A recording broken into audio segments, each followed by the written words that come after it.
안녕하세요. 사연에 빠지다의 DJ 민영입니다. 오늘도 두 가지 사연 준비되어 있으니 재미있게 들어주시고요. 오늘의 사연도 함께 시작해 볼게요. 구독과 좋아요 버튼도 잊지 말고 눌러주세요. 안녕하세요. 저는 이제 내일 모레 칠순을 바라보는 노인네입니다. 이 나이 먹고 아직도 부족함이 많아 여러분께서 보내주시는 귀한 사연 귀담아 들으며 여전히 인생에 대해 배워가고 있죠. 이 나이쯤 되니 그간 제 인생에도 참 많은 사람들이 지나갔습니다. 그 중에도 제게 은혜를 베풀어 주신 고마운 분들도 있고 제가 마음을 주었음에도 마음 준 만큼 돌려받지 못한 사람들도 있지요. 인간관계라는 게 꼭 내가 마음먹은 대로 돌아오는 게 아닌 만큼 여전히 사람을 대하는 일이란 참 어려운 일이라는 생각이 듭니다. 내 자식 대하기도 쉽지 않은데 자식의 결혼으로 인연을 맺게 된 며느리들 역시 예외가 아니겠죠. 정작 저는 제 시어머니와 돈독히 지내 고부갈등이라는 말을 모르고 살았는데 아들들이 결혼한 후에 며느리들과 고부갈등을 겪게 되어 제법 마음고생을 톡톡히 했답니다. 저는 아들만 셋을 둔 가정주부입니다. 그중 막내 녀석은 결혼에 통 관심이 없어 늙은 어미 마음을 무겁게 만들고 있지만 위에 두 녀석은 늦지 않게 제 짝을 찾아 가정을 이뤘습니다. 처음 큰아들이 결혼하겠다며 며느리를 데려오겠다고 했을 때 기대감에 잠을 이루지 못했습니다. 사실 딸을 낳고 싶어서 자식을 셋이나 낳았었거든요. 끝끝내 아들만 줄줄이 나올 거라는 예상은 하지 못했지만요. 엄마, 며느리는 딸이 아닙니다. 엄마가 하도 딸에 대한 환상이 큰 걸 아니까 내가 높아지면 하는 말인데 옛날하고는 달라요. 서로 예의 지키고 선도 딱 지키고, 알지? 얘는 엄마 바보 아니다. 우리 어머님이 유별나셨던 거지. 우리 때라고 어디 시댁 식구들 좋아한 줄 아니? 그저 어른 공경하며 살아야 한다고 귀에 인이 박히도록 듣고 자라서 그런 줄 알고 산 거지. 아들 손자 얼굴 한번 더 보려면 그저 모시고 살아야지. 내 조심할 테니까 걱정하지 마라. 꼭 다른 집 딸들 마냥 제 어미를 살뜰히 챙기며 잔소리를 입에 달고 사는 막내의 말에 저도 한번 그간의 다짐을 되새겼습니다. 사실 제가 딸에 대한 환상을 품고 살았다는 건 맞는 소리긴 하거든요. 끝내 딸을 낳는데 실패한 아쉬운 마음은 이 다음에 이 녀석들이 커서 장가를 들면 며느리들과 잘 지내며 채워지지 않을까 내심 기대를 한 적도 있었습니다. 지금 생각하면 기야말 소리입니다만 제가 이런 생각을 한 이유가 있어요.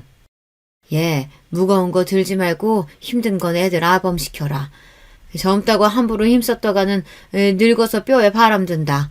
괜히 나중에 나처럼 고생하지 말고, 알았지? 네, 어머님 무리 안 해요. 걱정하지 마세요. 저희 시어머니께서 제게 정말 살뜰하셨거든요. 가끔 친구들이 온갖 구박에 시어머니 욕을 할 때에도 저는 할 말이 없었습니다. 정말로 할 말이 없었으니까요. 세상에 너희 시어머니 같은 분만 계셔도 며느리들 팔자가 필 텐데. 아유, 세상에 이게 뭔 복이래?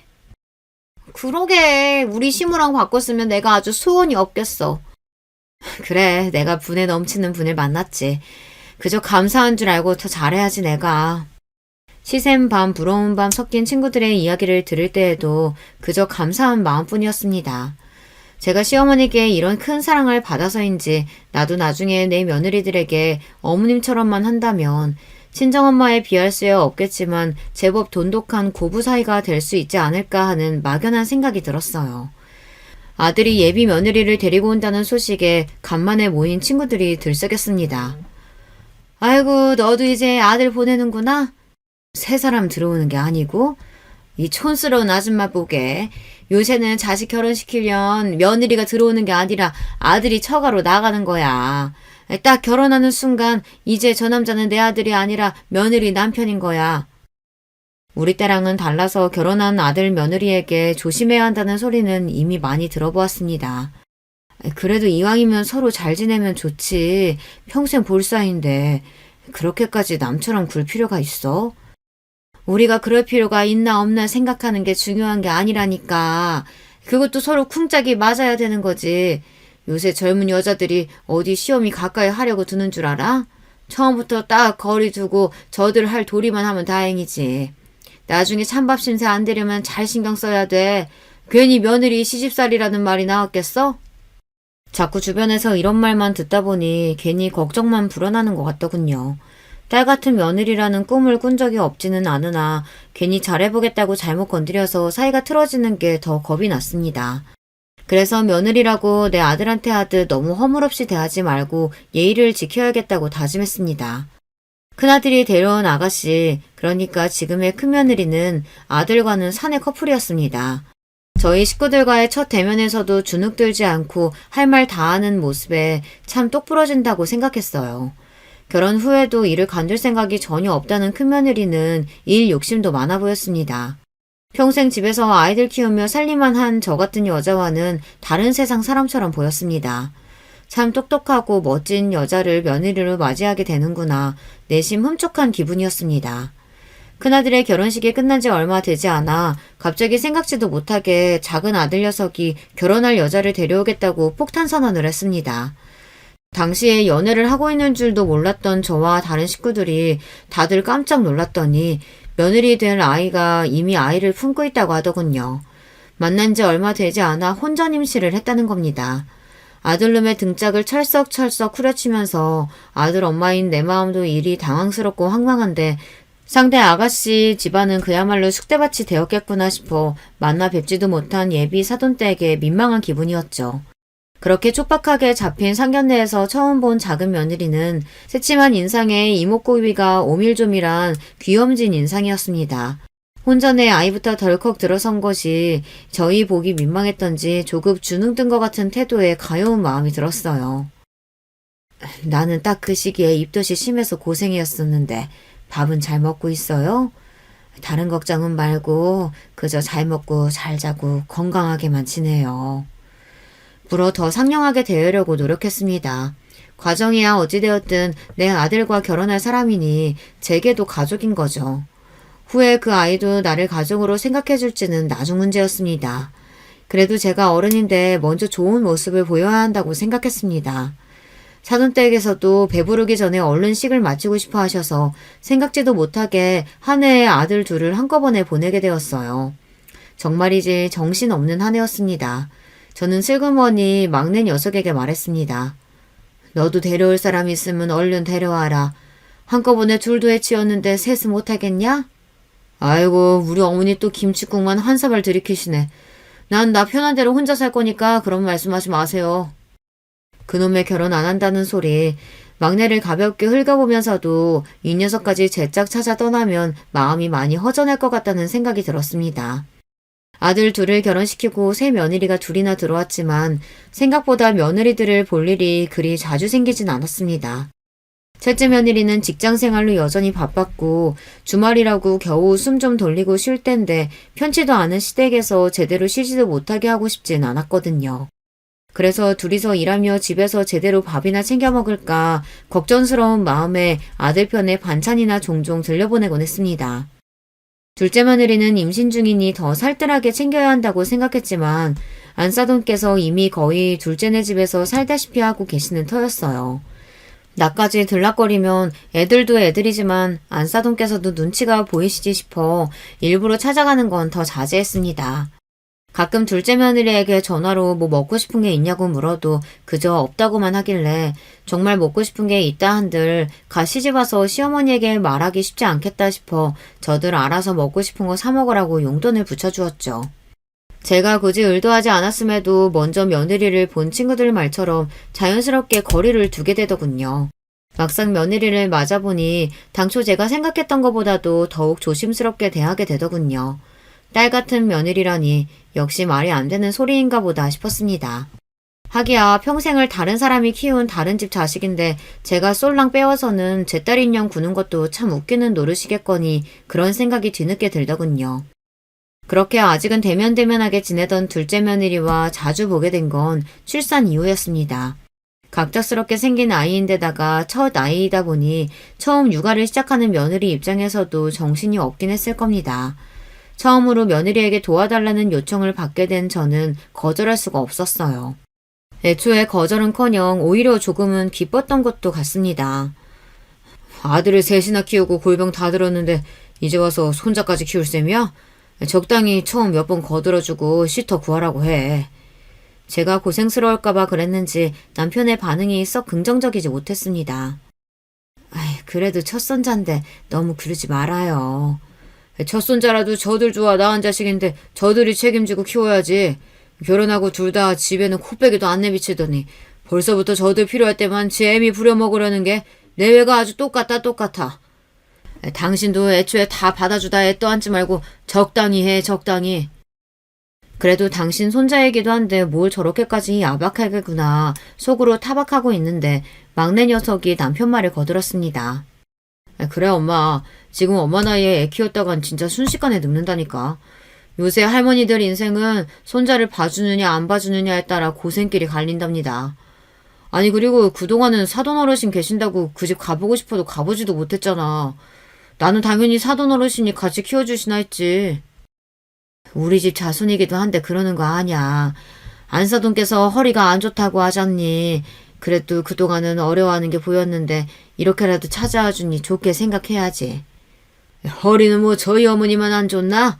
당신 허리는 강철이고. 내가 미리 말하는데 미련스럽게 굴지 말어. 알았어? 아유, 알았어.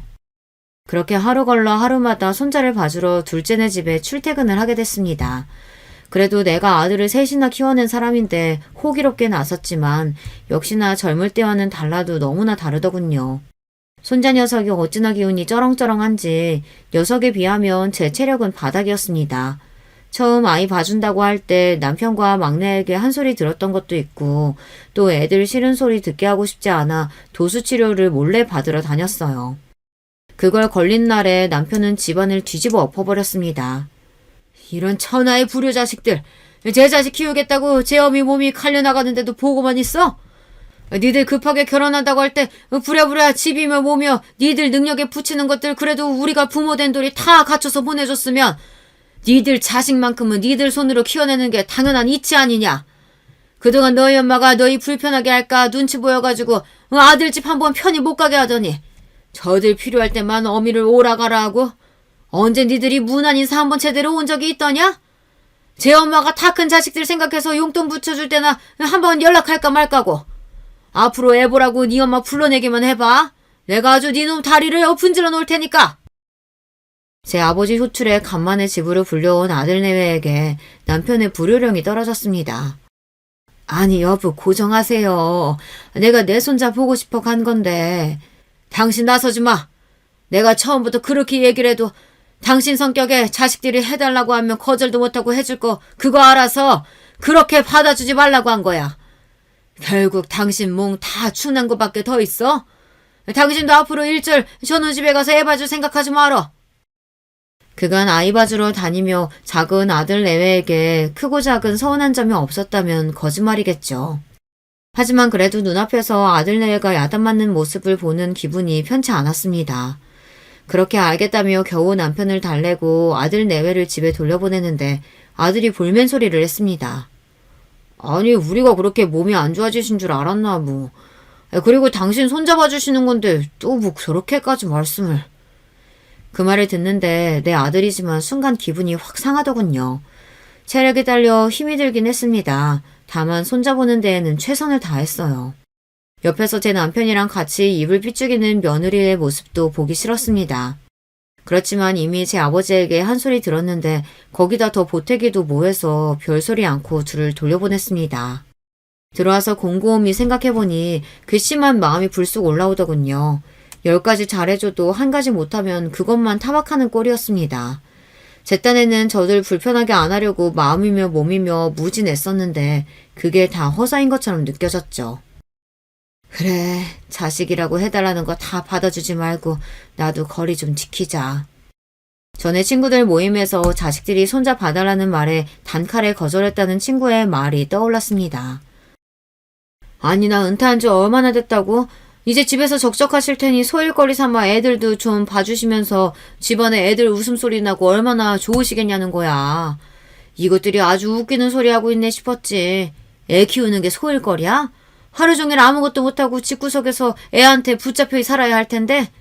아유 나는 그 짓 못해. 아주 단칼에 거절했지. 그랬더니 그거 뭐 그렇게 힘들가고 어쩌고 주둥이를 대빨 나와서 떠들어대기에 내가 아주 난리를 쳤어. 야, 젊은 니들도 네 자식 키우기 힘들다고 늙은 어미한테 떠넘기려고 하는데 내가 이제 와서 내 자식 다 키우고 좀 살만해졌는데 그 짓을 또 하게 생겼냐? 이렇게. 전 그렇게 나한테 맡길 거면 돌보미 시급 제대로 쳐서 지불하고 맡기던가 아니면 입도 떼지 말라 했더니 합죽이 마냥 입을 꾹 다무는데 내가 진짜 기가 차서 제 어미 공짜 도우미로 부려먹겠다는 거지 그게. 아들로 키워봤자 하나 쓸모없어. 며느리야 남이라 쳐도 제 어미 가여운 줄 알면 그놈이 나한테 어떻게 그래? 아이고 내 속이야. 그때는 친구 말이 너무 적나라하다고 생각했는데 돌이켜 생각해보면 틀린 거 하나 없는 소리였습니다. 내가 저런 걸 못해서 지금껏 이 고생을 한 거구나 싶었습니다. 저렇게까지는 못하더라도 이제 할 소리는 좀 하며 살아야겠다 싶었습니다. 며칠 후 슬쩍 다시 도와달라고 연락한 며느리에게 말했어요. 내가 생각해보니 네 아버지 말씀이 틀린 것도 아닌 것 같다. 그간 내가 너희 고생스러울까봐 내가 할 수 있는 것들보다 더 무리해서 한 것도 사실이고 이러다 내 몸 축나면 오히려 아픈 놈이 부양한다고 너희들이 도로 고생스럽지 않겠니? 시어미 부양이라는 말에 흠칫하는 며느리 반응에 괜히 허망한 마음이 들더군요. 내 자식도 미운 소리 골라 하는 판에 남의 자식이 내 마음 같을 거라고 기대하다니 내가 그간 잘못 생각해도 한참 잘못 생각했구나 싶었습니다. 이 또한 세 사람을 들이며 겪는 시행착오겠거니 그러면 그래도 내가 품어야 할 내 손자들인데 서운함을 미움으로써 키우지는 말자 마음을 다스리려 노력했습니다. 그리고 얼마 지나지 않아 둘째 아들 내외는 아이 돌보미 분을 정식으로 고용했습니다. 사람을 쓴 걸 보니 안사돈께서도 애들 부탁을 거절하신 모양이었죠. 네, 어디 저희 나이대의 여자들이 갓난을 키우는 게 쉬운 일인가요? 그냥 처음부터 이리 할 것을 괜한 일을 했다 싶은 마음도 들었습니다. 아들이 돌보미 급여가 너무 많다느니 어쩌느니 제게 연락을 해서 불평을 해댔지만 한 귀로 듣고 한 귀로 흘렸습니다. 내심 제가 금전적인 도움을 줬으면 싶은 마음에 그랬겠죠. 그렇지만 둘이 좋자고 만든 자식 둘이 책임지게 내버려둬야지 싶었습니다. 사실 그게 맞는 일이기도 하죠. 그간 저희 부부가 애들 자리 잡는 데 인색하게 군 것도 아니고 저들 가정 일은 저들이 해결할 문제다. 예전보다는 조금 떨어진 시선으로 아들 내외를 바라볼 수 있게 되었습니다. 그렇게 한 차례 소동이 지나가고 다시 평범한 일상으로 돌아왔습니다. 늘 해왔던 일상인데도 아이를 보지 않는 생활은 둘째네 출퇴근할 때에 비하면 천국 같았습니다. 그간 저도 모르는 사이 몸이 많이 갈리고 있긴 했나 보다 싶었죠. 그렇게 여느 때와 다름없던 어느 날 갑자기 큰며느리가 큰아들과 함께 찾아왔어요. 주말인데 집에서 쉬지 않고 웬일이니? 웬일은요 어머니. 잘 지내시고 계시나 안부 인사차 들렸죠. 특별히 집안 행사가 있지 않을 때 방문한 건 처음이었습니다.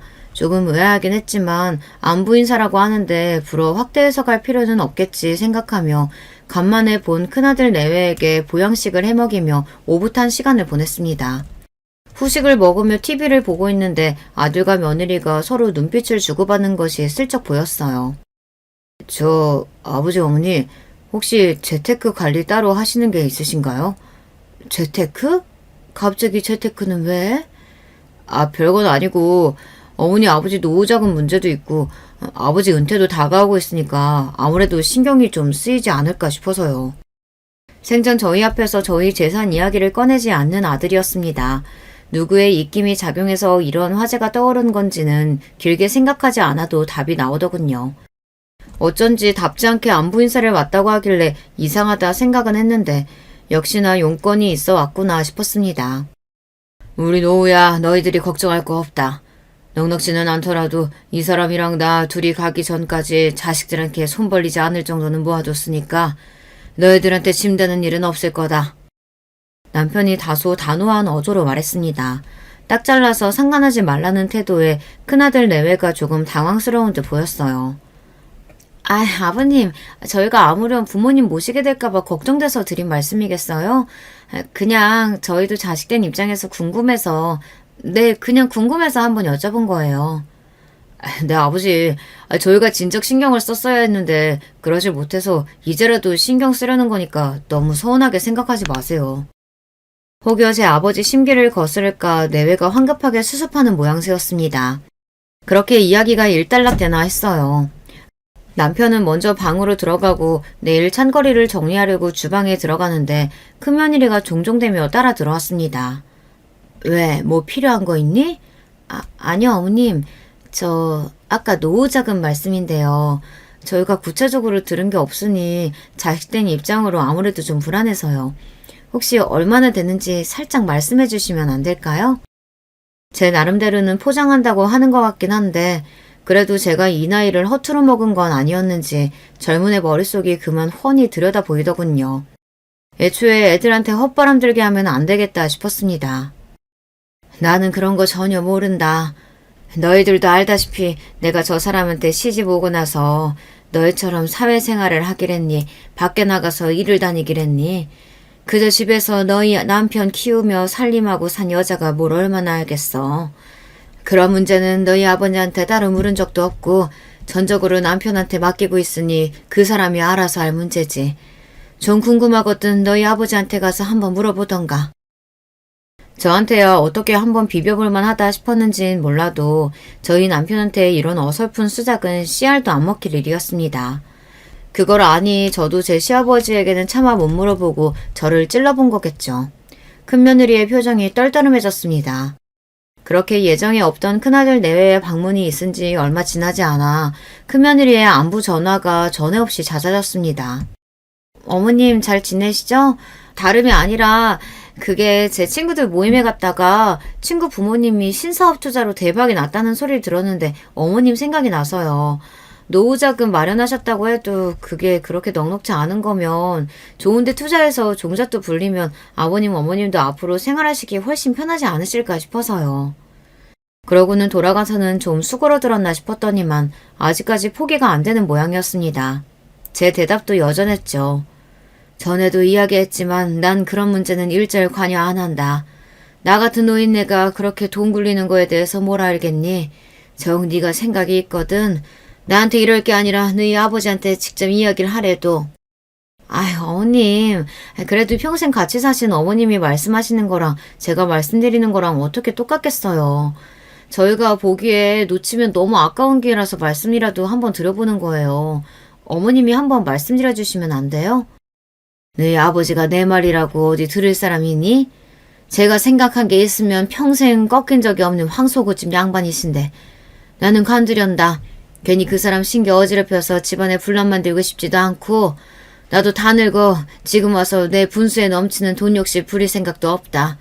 너희가 생각이 있어서 자꾸 말하는 것 같은데 그러면 설득도 너희가 직접 할 생각을 해야지. 나는 못 들은 걸로 할 테니까 생각 있으면 제대로 준비해서 너희 아버지한테 말씀드리렴. 어머님 그래도... 큰며느리 목소리에 불만이 섞이는 게 느껴졌지만 그렇대도 별 도리가 없죠. 자식 녀석 둘이 번갈아가며 서운한 짓을 하다 보니 저도 아이들 대하기가 좀 껄끄러워지더군요. 그날 퇴근한 남편에게 푸념처럼 큰며느리와 있었던 일을 털어놓았습니다. 원래 부모 자식 간에도 재산이 끼면 그렇게 되는 거야. 그러니 자식이라고 당신이 마냥 퍼주려고만 생각하지 마라.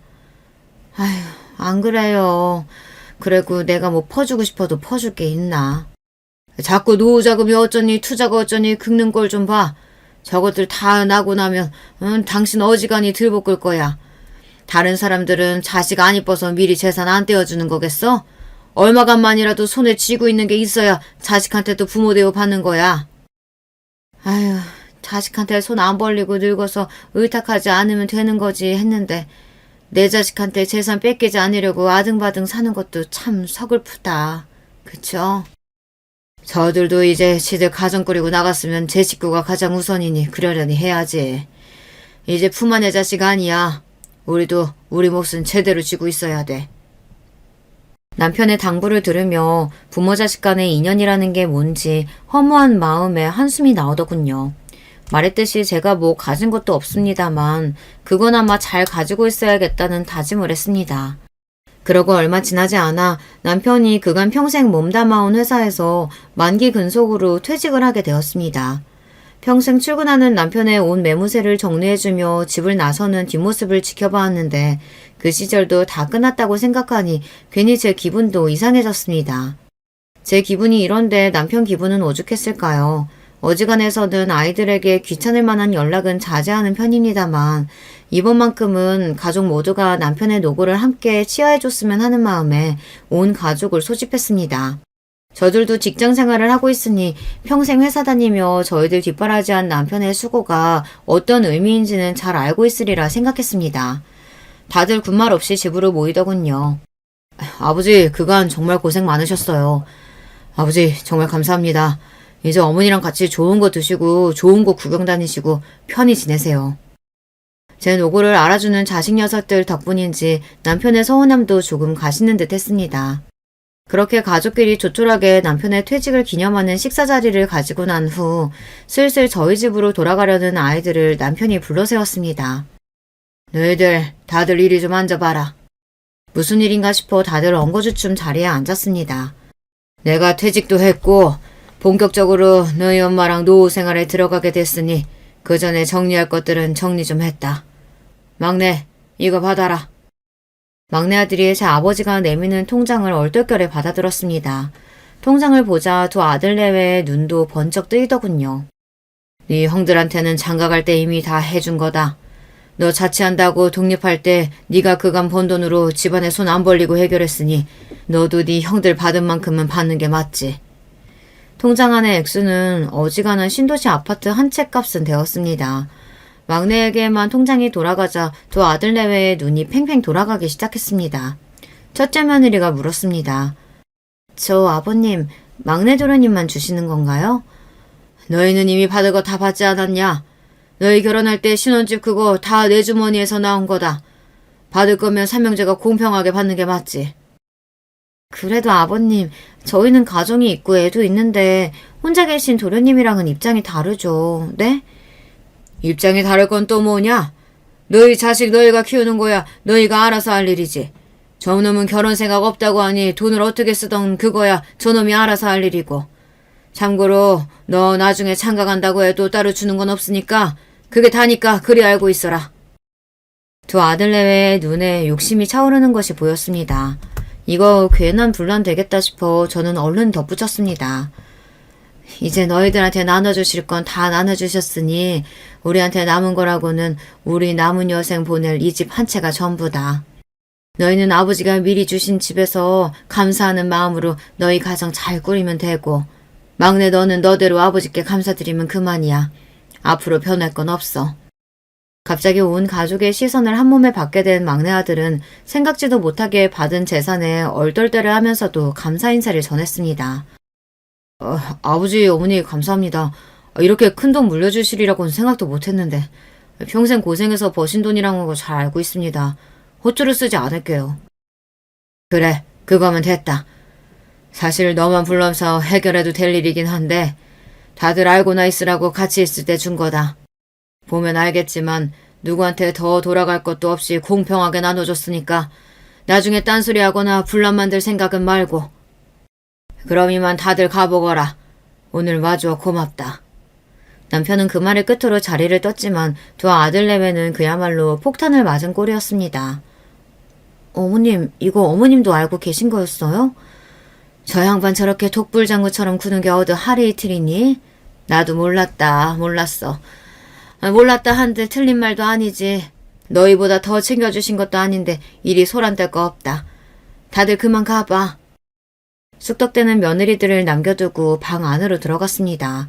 제 자식들에게 폭탄을 떨궈놓고 태연하게 신문을 뒤적이는 남편을 보니 저도 좀 기가 차긴 하더라고요. 아니, 당신 이럴 거면 미리 귀뜸이라도 좀 해주던가. 나도 얼마나 당황스러운지 알아요? 당신도 이리 와서 좀 앉아봐. 이 사람이 또 무슨 사람 기함할 소리를 하려고 일어나 싶어 쳐다봤더니 남편이 서랍에서 서류봉투를 하나 꺼냈습니다. 이게 뭔데요? 열어봐. 제가 본다고 뭐 아나요. 건축물 대장이라고 쓰인 서류에서 다른 것들은 복잡해서 못 알아보겠고 그나마 알아본 게 소유자 성명이었습니다. 거기 제 이름이 떡하니 쓰여 있었으니까요. 여보, 이게 뭐예요? 내 앞으로 되어 있던 건물 소유자 당신으로 돌려놨어. 아니, 그러니까 그걸 왜 내 앞으로 돌려놨는데? 거기다 이 건물은 또 뭐고? 당신 건물 가지고 있었어요? 그간 제가 집안 재산에 크게 신경을 안 쓰긴 했나 봅니다. 뜬금없이 제 앞으로 된 건물의 등장에 어안이 벙벙해졌습니다. 말이 건물이지 촌동네 읍내에서 조망만한 2층짜리 상가 건물이야. 그게 돈 될 만한 건 아니고 고향 친구가 나중에 시골 내려와 살 생각 있으면 하나 사두는 게 어떻냐고 해서 주식으로 조금 이득 본 돈 넣어서 사둔 거야. 진짜 얼마 안 돼. 당신 귀농 갈 생각이었어요? 당신이나 나나 농사라곤 지어본 적 없는 사람들이 귀농은 무슨. 그냥 고향 근처 매물 있다길래 크게 오를 일은 없어도 떨어질 일 없어서 적금 대신이라고 생각하고 가지고 있었어. 그러면 당신이 계속 가지고 있을 일이지 왜 내 앞으로 해준대요? 당신도 오늘 월급쟁이 남편 뒷바라지 퇴직했잖아. 당신 퇴직금이야. 생각지도 못했던 남편의 말에 말문이 턱 막혔습니다. 남편과 아이들 뒷바라지하는 건 평생 당연히 해야 할 제 소임이라 생각하며 살아왔습니다. 물론 살면서 남편과 아이들에게 주부로서 소홀히 대접받은 것 같다는 서운함을 느낀 적이 없었다고는 할 수 없겠지만 크게 굴곡 없이 남편 그늘 아래에서 큰 고생 모르고 살아왔습니다. 그런데 평소 무뚝뚝하기 짝이 없었던 남편에게 이런 소리를 다 듣게 되고 돈도 돈이지만 그간의 제 노고를 인정받은 기분이었어요. 괜히 울컥 눈물이 치솟았습니다. 어떻게 나는 이런 건 생각하지도 못했는데. 그간 말은 안 했어도 다정한 말 한마디 제대로 할 줄 모르는 남편의 아들놈 셋까지 뒷바라지 한다고 당신 고생 많았어. 저도 말하면서 머쓱해하는 남편을 보니 또 웃음이 터졌습니다. 그렇게 제가 어느 정도 마음을 추스리자 남편이 제게 단단한 다짐을 받아냈습니다. 이건 애들한테 아무도 얘기하지 말고 그냥 잠자코 가지고 있어. 당신이랑 나한테는 이제 정말 이 집이랑 생활비밖에 안 남아있는 거야. 알았어요. 내가 그런 말 할 일이 뭐가 있어. 어허, 대충 대답하지 말고 이 사람아. 방금도 봐. 막내한테만 통장 주니까 냈다 아주 눈이 횟가닥 해가지고는. 그나마 지금은 나라도 있으니 저 정도로 끝났지. 나 없이 당신만 있었다고 생각해봐. 아주 당신한테 눈에 불을 켜고 달려들었을 놈들이야 저거. 아이, 또 그러신다. 그렇다고 무슨 애들이 나한테 불을 켜고 달려들겠어. 이 사람이 그만치 당하고도 정신을 못 차리고 내가 이러니 안심을 할 수가 있어야지. 저것들 하는 모양새가 나 가면 당신 잡아먹히기 딱 좋아 아주. 아니 자꾸 가긴 어딜 간다고 당신 없단 소리래요.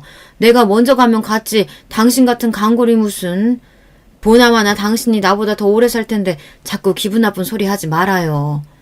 사람 일 모르는 거잖아. 미리미리 대비를 해야지.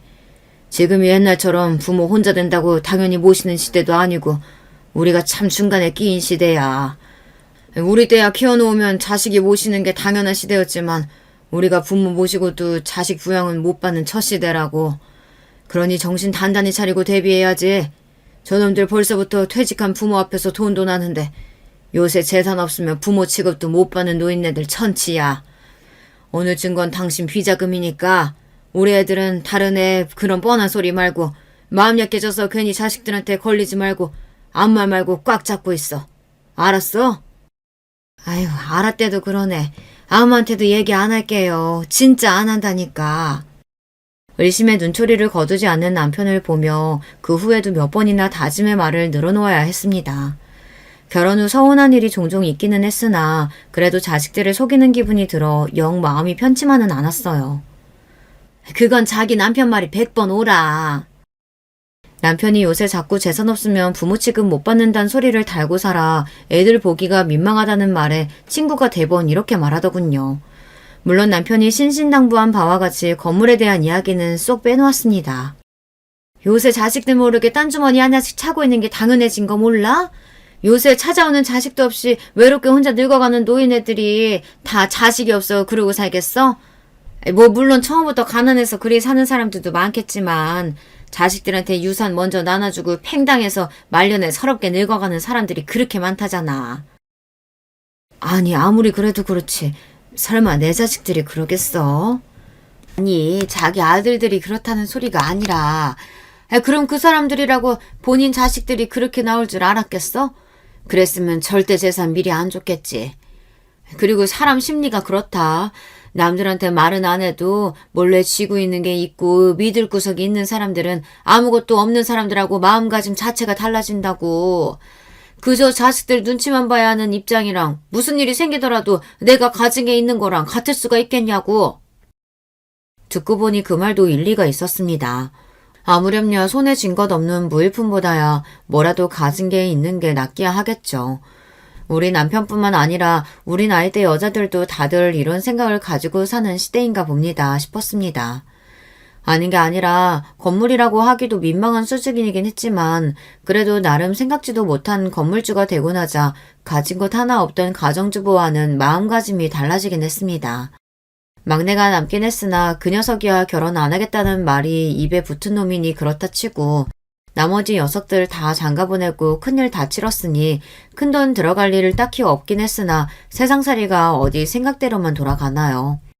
예상치 못하게 돈 들어갈 일이 닥치더라도 남한테 손버리지 않고 내 손에서 해결할 수 있다고 생각하니 마음이 든든해졌습니다. 이래서 가진 게 좋구나 싶었죠. 늘상 일한다고 바빴던 남편도 퇴직했겠다. 마음의 여유도 생겼겠다. 이제 좀 남편하고 여행도 다니고 말년의 행복을 누려보자 하던 차에 뜻밖의 비보가 날아들었습니다. 며칠째 소화가 잘 안 된다고 소화제나 사달라던 남편을 억지로 끌고 간 병원에서 듣게 된 것은 남편의 위암 발병 소식이었습니다. 정기 건강검진에서도 항상 건강했고 워낙 강골이었던 남편이 암에 걸렸다는 말은 청천벽력과도 같았습니다. 게다가 예후가 썩 좋지 않았습니다. 작년까지만 해도 깨끗하던 위에 생긴 종양은 크기도 제법 컸고 병의 진행 속도도 빠른 편이라고 했습니다. 온 가족이 남편의 위암 발병 소식에 기함을 했으나 정작 남편의 반응은 차분했어요. 이 나이 먹도록 그간 아픈 것도 없이 살아온 게 복이었지. 이 나이 먹도록 그간 아픈 것 없이 살아온 게 복이었지. 이미 암으로 떠난 친구들도 제법 되고 그리 소란 떨일 아니야. 어떻게 제 병인데도 저리 차갑겠구나 싶어 원망스러운 마음이 불쑥 들었습니다.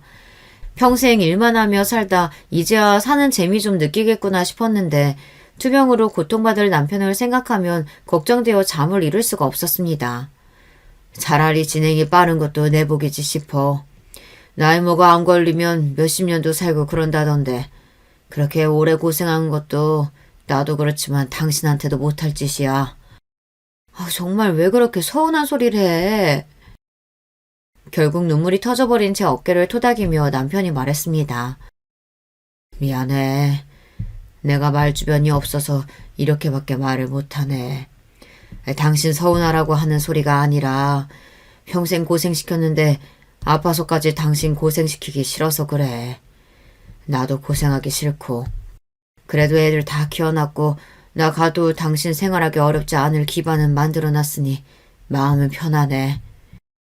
정작 본인은 그렇게 말했지만 저는 남편 인생이 가여워 마음이 미워지는 것 같았습니다. 긴 투병 생활을 원치 않았던 남편의 바람은 결국 이루어졌습니다.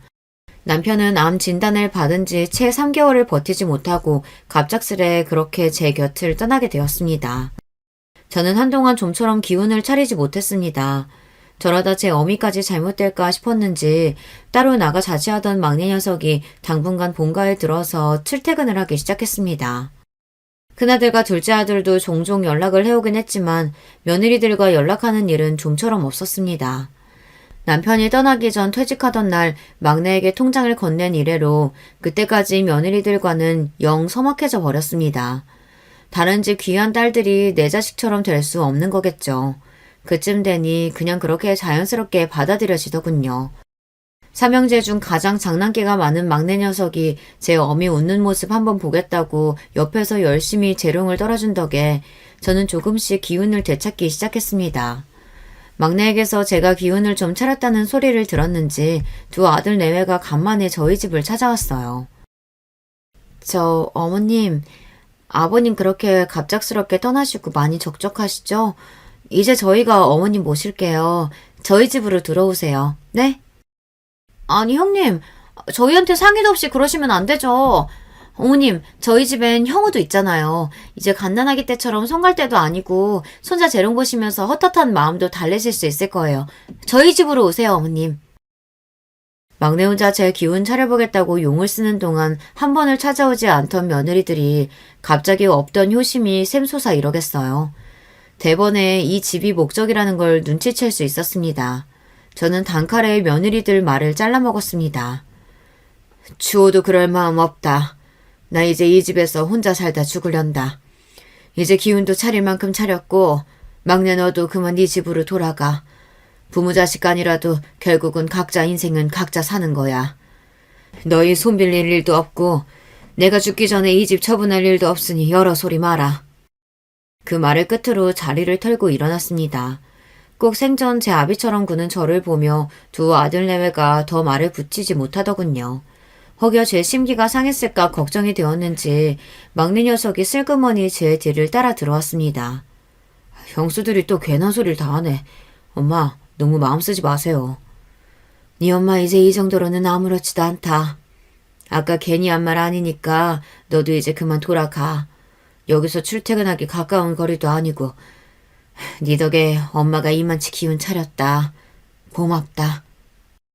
엄마 밥 좀 더 얻어먹겠다며 속보이는 소리를 하던 막내 녀석이 결국 얼마 남지 않은 제 생일까지만 머무르다 돌아가겠노라 약속을 했습니다. 남편 없이 처음으로 맞게 될 생일이었으니 녀석 마음이 더 쓰였나 봅니다. 딱히 생일을 챙기고픈 마음이 들지 않았으나 이렇게 해서라도 막내 녀석 마음의 짐이 좀 덜어진다면 그것 또한 나쁠 것 없다는 생각이 들었어요. 엄마, 오늘 진짜 맛있는 거 먹어요. 형들이랑 형수님들 같이 저녁 먹기로 했어. 오늘 우리 엄마 좋아하는 대게 먹자, 대게. 제 기분을 좋게 해주려고 짐짓터 호들갑을 떠는 막내가 만든 저녁자리임이 틀림없었습니다. 간만에 저도 기분 전환하고 싶은 마음이 들어 녀석을 데리고 대낮부터 외출을 했습니다. 백화점에서 쇼핑도 하고 오랜만에 영화도 한 편 보았죠. 간만에 외출이다 보니 금세 다리가 아파왔습니다. 예, 엄마 다리 아프다. 예약한 식당 먼저 가서 앉아서 기다리자. 아직 시간이 좀 이르긴 한데 그럼 그러자. 가요. 약속 장소인 식당에 들어갔더니 룸을 예약해뒀더라고요. 직원의 안내를 받아 갔더니 룸 안에서 두런두런 말소리가 들리는 것이 아이들이 먼저 도착한 모양이었습니다. 생각보다 빨리들 왔나보다 문을 열려던 찰나 큰며느리의 말이 귀에 확 꽂혔습니다.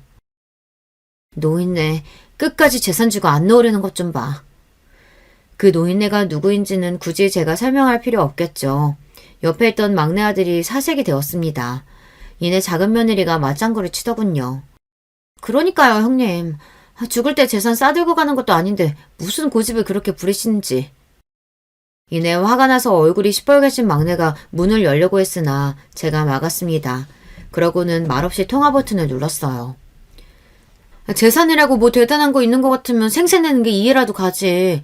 가진 거라고는 꼴랑 당신 사는 집 한 채뿐이면서 요새도 아주 그런 유세가 없어. 당장 형님이 투자하라고 하는데 원금 회수 못하게 생겼는데 진짜 어떡해요. 그 집 팔아서 얼른 메꿔야 하는데. 그래서 말인데 어머님 요양원 보내버리자 동서. 순간 온몸에 피가 거꾸로 솟는 것 같았습니다. 도대체 저 인간들이 나를 두고 대체 무슨 소리를 하고 있는 건지 어처구니가 없어 가슴이 턱턱 막혀왔습니다. 어찌됐든 그 집에서 나가게 하면 그걸로 되는 거 아니야? 안 그래? 하긴 데리고 있는다고 뭐 우리 애들 제대로 봐줄 것도 아니고 형은 아까 잠깐 봐준 걸로 지금도 얼마나 생색을 부리는 줄 아세요? 내가 진짜 더러워서. 그래요. 있어봤자 집만 되는데 확 보내버립시다. 더는 참지 못하고 막내 아들이 룸 문을 콱 열어젖혔습니다. 형수님들, 지금 말이면 단줄 아세요? 그러고도 형수님들이 사람입니까? 갑자기 떨어진 불효령에 두 며느리가 놀라서 비명을 질렀습니다. 이내 그 두 얼굴은 저와 막내의 얼굴을 확인하고 경악으로 물들었어요. 형수들이 뭔데 남의 엄마를 요양원에 갖다 버린다 만답니까? 대체 무슨 자격으로요? 이거 형들이랑도 얘기된 거예요? 막내가 눈깔이 확 돌아서 뒤를 돌아봤습니다. 당장 기어들어오라는 제 연락에 불이 나게 뛰어들어온 큰아들과 작은아들이었습니다. 아니야. 집 처분하시면 좋겠다는 얘기는 하긴 했어도 요양원에 버리다니 그게 무슨 소리야. 나도 몰랐어. 그래도 내 어머니인데 내가 그렇게까지 하겠어? 아니 여보 그게 아니라. 입 다물어. 당신 정말 이혼당하고 싶어? 당황한 기색이 역력한 와중에도 완강하게 부인하는 걸 보니 그건 제 마누라들 생각이었나 봅니다. 그나마 자식 새끼가 불구대천의 원수가 되는 것만은 피했다는 생각에 그 와중에도 안도감이 드는 것이 허탈했습니다. 진짜 상종도 못할 사람들이네. 우리 엄마가 형수들한테 뭘 그렇게 잘못했다고 우리 엄마 가진 것까지 뺏어가면서 그런 짓을 하려고 해요? 이제 막내는 화를 주체하지 못하고 있었습니다. 저 대신 있는 대로 화를 내주는 막내를 보니 도리어 제 머리가 차가워졌습니다. 너 그렇게 열 흘릴 것 없다. 엄마, 이거 이렇게 넘어갈 일 아니야. 도대체 우리 집을 뭘로 보고 똑똑히 사과 받아야 한다고.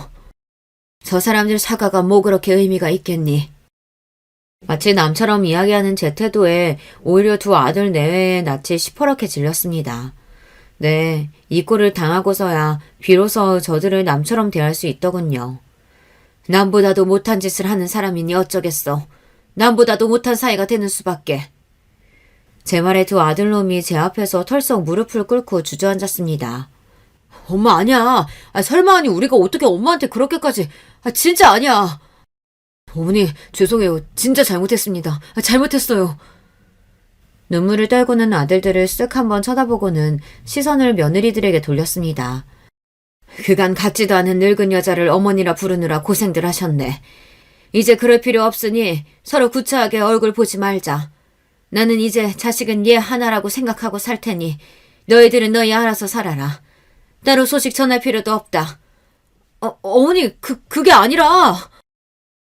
더 듣지도 않고 막내를 이끌고 돌아서다 한마디 덧붙였습니다. 아, 재산이라고는 사는 집 한 채가 전부인 노인네라 했던가? 내가 이래봬도 건물주거든.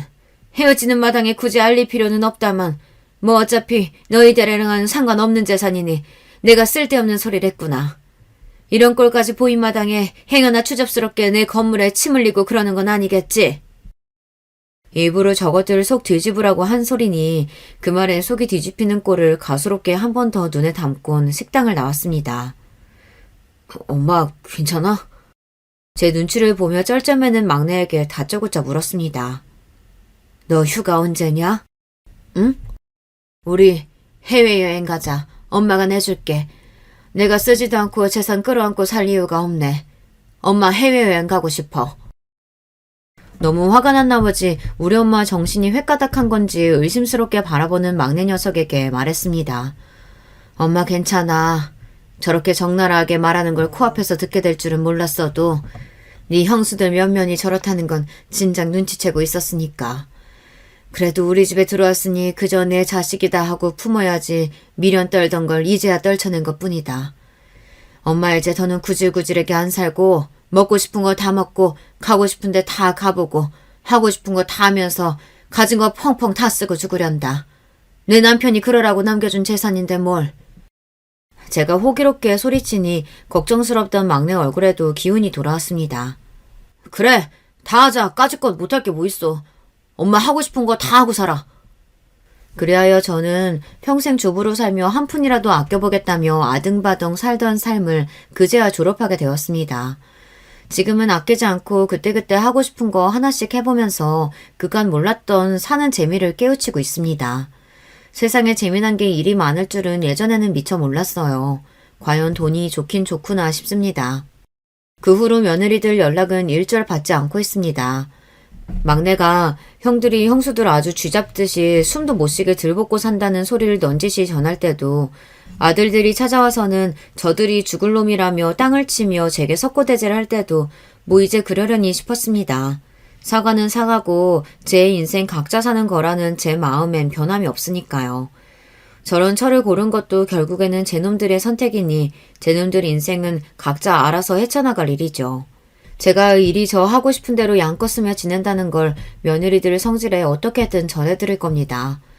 제 것도 아닌 걸 빼앗긴 심정으로 제 속을 지옥으로 만들 것 또한 그들의 일일 뿐이죠. 자식들에게 평생을 바친 저이지만 이 나이를 먹고서야 자식들보다 내 행복이 제일이라는 것을 깨달으며 살아가는 하루하루입니다. 제 온 마음을 다한 자식들에게 실망한 마음이야 쉽게 치료될 수 없는 부분이지만 자식을 향한 무조건적인 희생이 꼭 답이 아님을 이제는 압니다. 여러분들도 저처럼 늦기 전에 제 인생의 가장 중요한 사람은 자신임을 깨달으셨으면 합니다.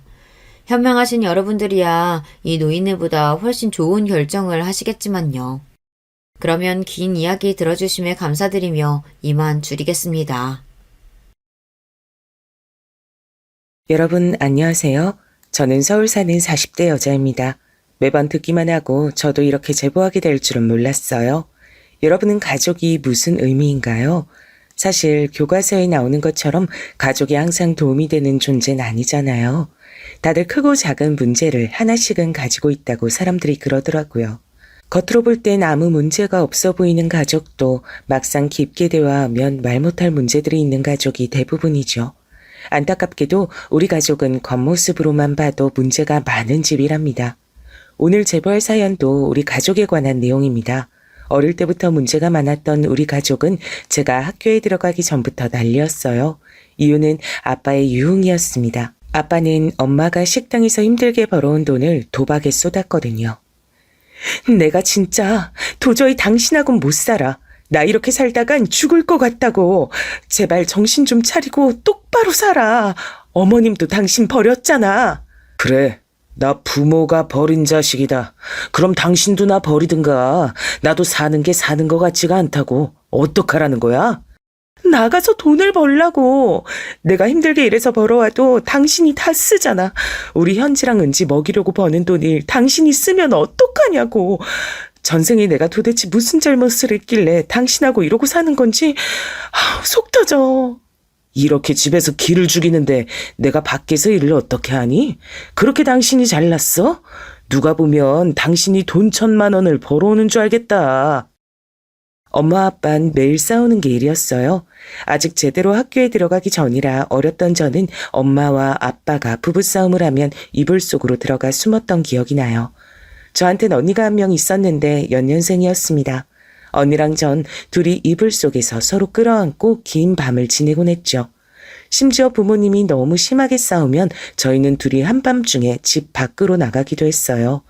옆집에 살던 제 친구 지영이 어머님이 그런 우리 자매가 안쓰럽다며 안에서 재워주기도 했죠. 그러던 어느 날이었습니다. 은지야, 현지야, 잠깐 일어나봐. 쉿, 조용히. 아빠 깬다. 뭐야? 엄마, 나 졸려.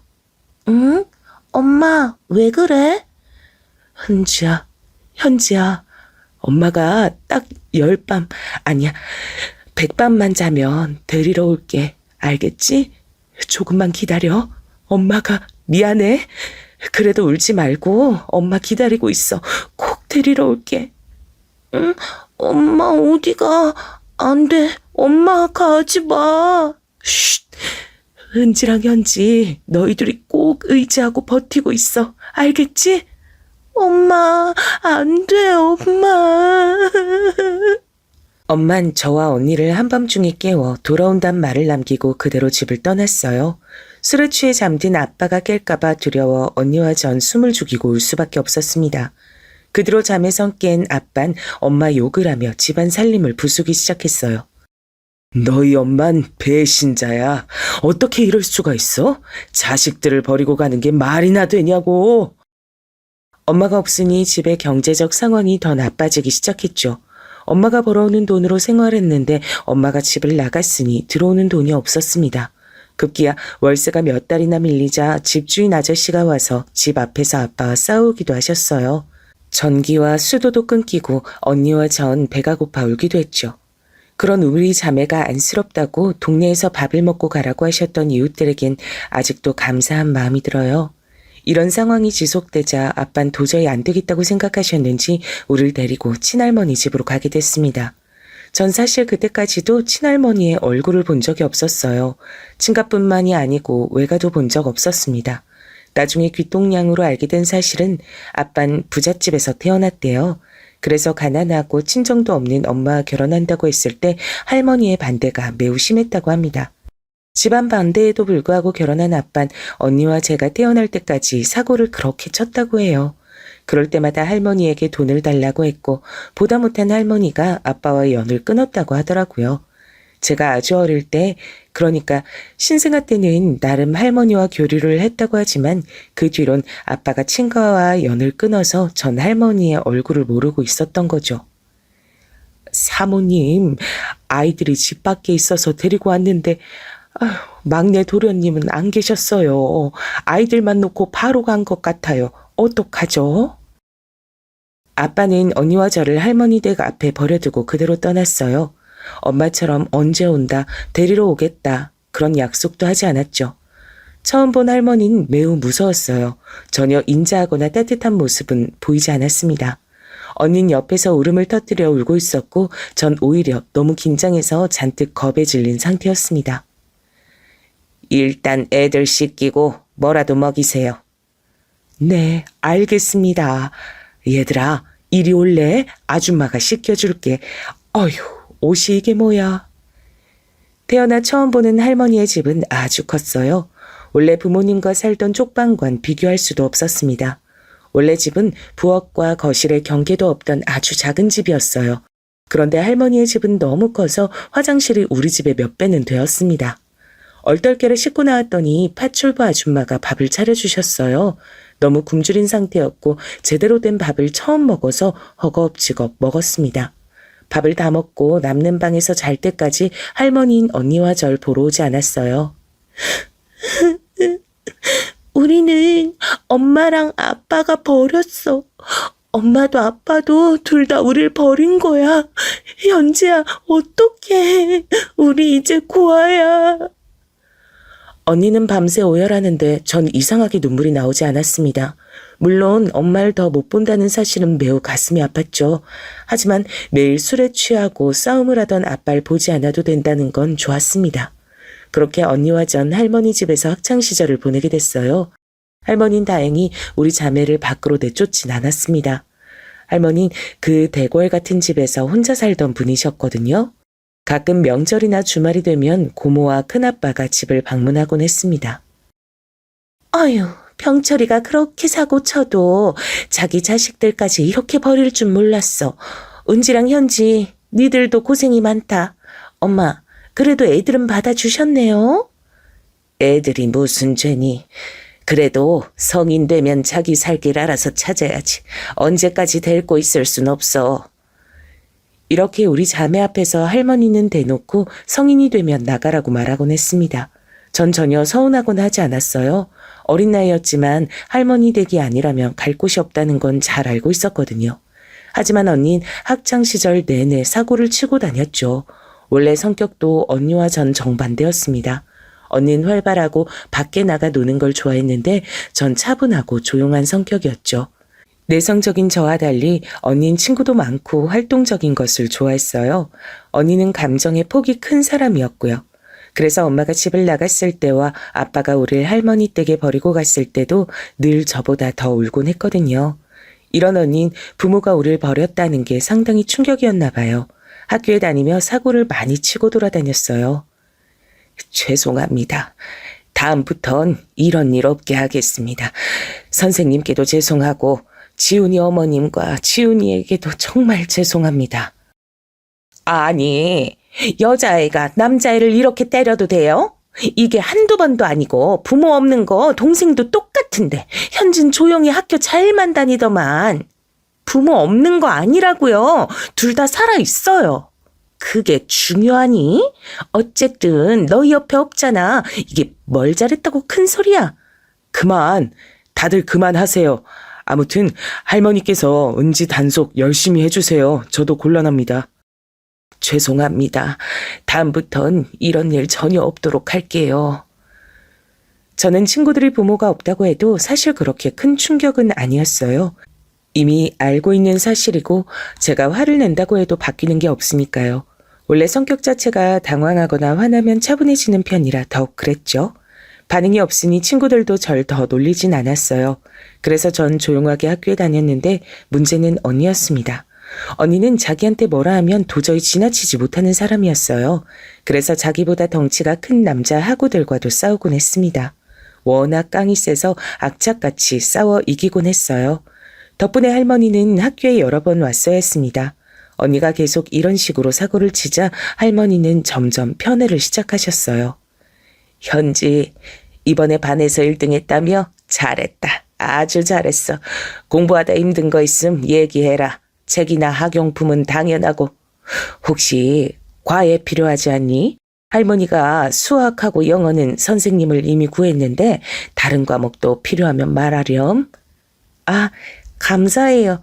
과외는 그 정도면 괜찮아요. 감사합니다. 할머니, 저는요?